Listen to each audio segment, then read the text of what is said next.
आज हम एक ऐसे शहर के राज खोलने वाले हैं जो सदियों तक दुनिया से छिपा रहा, पेरू के एंडीज पहाड़ों में।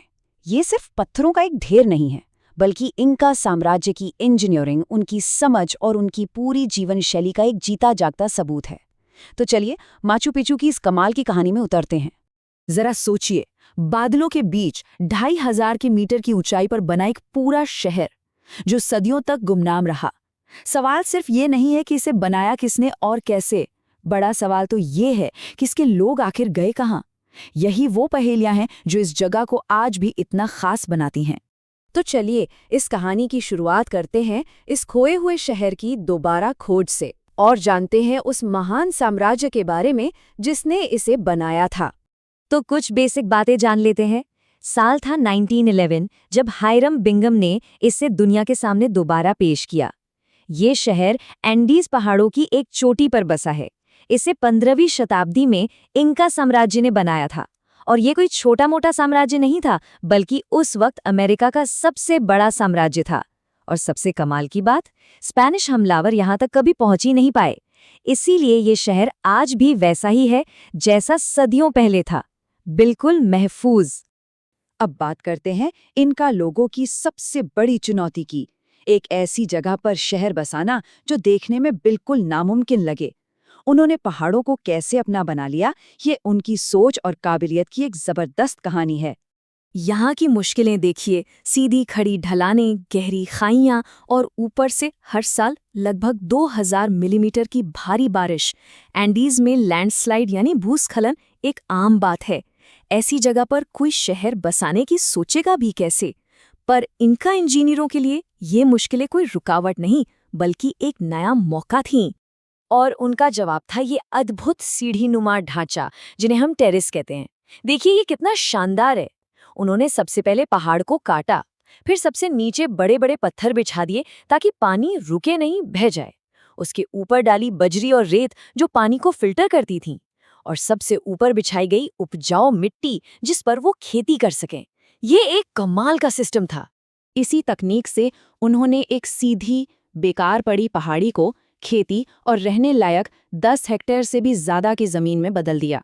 ये प्रकृति को जीतना नहीं था, बल्कि उसके साथ मिलकर काम करना था। लेकिन रुकिए, ये सीढ़ियां सिर्फ खेत नहीं थीं, ये तो एक मल्टीपर्पस चमत्कार थीं। पहली बात, ये पूरे शहर की नींव का काम करती थीं, उसे लैंडस्लाइड से बचाती थीं। दूसरी, ये एक बेहतरीन ड्रेनेज सिस्टम थी। और तीसरी, जो सबसे अनोखी बात है, ये एक तरह की एग्रीकल्चरल लैब थी। जी हाँ, इनका लोग यहाँ अलग अलग ऊंचाई पर अलग अलग फसलें उगाकर एक्सपेरिमेंट करते थे। अब जरा इनका इंजीनियरिंग के दो सबसे बड़े जादू पर नजर डालते हैं, पत्थर और पानी पर उनकी पकड़। ये वाकई में हैरान करने वाला है। शहर को पानी पिलाने के लिए उन्होंने करीब 750 मीटर लंबी एक नहर बनाई। ये पहाड़ के झरनों से शहर तक साफ ताज़ा पानी लाती थी। और इनका लोगों के लिए पानी सिर्फ जरूरत नहीं, एक पवित्र चीज थी। तो ये नहर बनाना इंजीनियरिंग के साथ साथ एक धार्मिक काम भी था। शहर के अंदर यही पानी 16 खूबसूरत फव्वारों के एक नेटवर्क से होकर गुजरता था। और ये सिर्फ नल नहीं थे, सबसे साफ पानी सबसे ऊंचे फव्वारे तक पहुंचता था, यानी राजा और उनके परिवार के लिए, और फिर धीरे धीरे नीचे बाकी लोगों तक। पानी यहाँ रोज की जरूरत भी थी और पूजा पाठ का हिस्सा भी। और इस पूरे वाटर सिस्टम की कैपेसिटी देखिए, ये 1 मिनट में 300 लीटर तक पानी संभाल सकता था। इसका मतलब सीधा है, चाहे कितनी भी तेज बारिश आ जाए, शहर में बाढ़ का तो सवाल ही नहीं उठता था। ये होती है दूर की सोच। अब आते हैं उनके पत्थर के काम पर। एक एक्सपर्ट ने इसकी तुलना महान आर्टिस्ट माइकल एंजेलो के काम से की है। और क्यों नहीं, इनका कारीगरों ने बिना लोहे के औजारों के ग्रेनाइट जैसे सख्त पत्थर को ऐसे तराशा और फिट किया कि उनके बीच एक कागज भी नहीं जा सकता। कमाल है। ये तुलना देखिए, ये सब कुछ बयां कर देती है। इंका की दीवारें 500 साल से भी ज्यादा समय से भूकंप झेल रही हैं, वो भी बिना किसी सीमेंट के। और हमारी आज की दीवारें 50 से 100 साल में ही जवाब दी जाती हैं। साफ है, इनका सिर्फ घर नहीं बना रहे थे, वो ऐसी चीजें बना रहे थे जो हमेशा के लिए टिके। तो ये तो समझ आ गया कि माचू पिचू को बनाया कैसे गया। पर अब सबसे बड़ा सवाल, इसे बनाया ही क्यों गया? इसका असल मकसद क्या था? देखिए, माचू पिच्चू कोई आम शहर नहीं था, इसके कई मकसद थे। एक, ये सम्राट पचूक का शाही निवास था। दूसरा, ये एंडीज और अमेज़न के बीच एक जरूरी व्यापारिक और सामरिक ठिकाना था। तीसरा, और शायद सबसे अहम, ये एक पवित्र जगह थी। इनका लोग पहाड़ों को अपने पूर्वजों की आत्मा मानते थे और उनकी पूजा करते थे। और चौथा, ये एक एडवांस्ड एस्ट्रोनॉमिकल ऑब्जर्वेटरी थी, जहां से वो सूरज और तारों को देखकर अपना कैलेंडर तय करते थे। इसका सबसे बेहतरीन उदाहरण है ये इंतिहुआनाना पत्थर। इसका मतलब है सूर्य को बांधने वाला खंभा। ये खास तौर पर तराशा गया पत्थर साल के खास दिनों में सूरज की परछाई से उसकी चाल को एकदम सटीक तरीके से बताता था। इनका लोगों का मानना था कि ये पत्थर सूरज को आसमान में थामे रखता है ताकि दुनिया का संतुलन बना रहे। और अब कहानी में एक नया और मजेदार मोड़ आता है।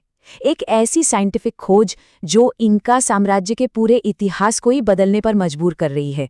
बहुत लंबे समय तक हम यही मानते थे कि माचू पिचू का निर्माण 1450 के आसपास शुरू हुआ था। ये जानकारी स्पेनिश दस्तावेजों से मिली थी। लेकिन हाल ही में 2020 में हुई कार्बन 14 डेटिंग से कुछ नया पता चला है। पता चला है कि यहाँ पर काम लगभग 1420 में ही शुरू हो गया था, यानी हमारी सोच से कई दशक पहले। तो इसका मतलब क्या है? इसका मतलब बहुत बड़ा है। ये दिखाता है कि सम्राट पचाकुक और इंका साम्राज्य का उदय और विस्तार हमारी सोच से कहीं पहले शुरू हो गया था। ये एक छोटी सी खोज इंका साम्राज्य के इतिहास की पूरी किताब को फिर से लिख सकती है।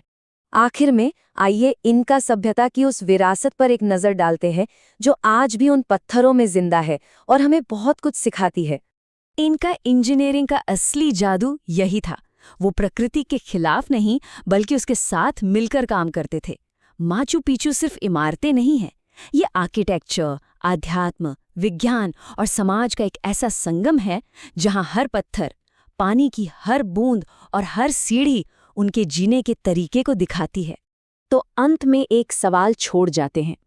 इनका लोगों ने प्रकृति का सम्मान करके एक ऐसा अजूबा बना दिया। क्या आज की दुनिया जो अक्सर प्रकृति पर जीत हासिल करने की कोशिश में लगी रहती है, उनके इस संतुलन और समझ से कुछ सीख सकती है? इस पर सोचना तो बनता है।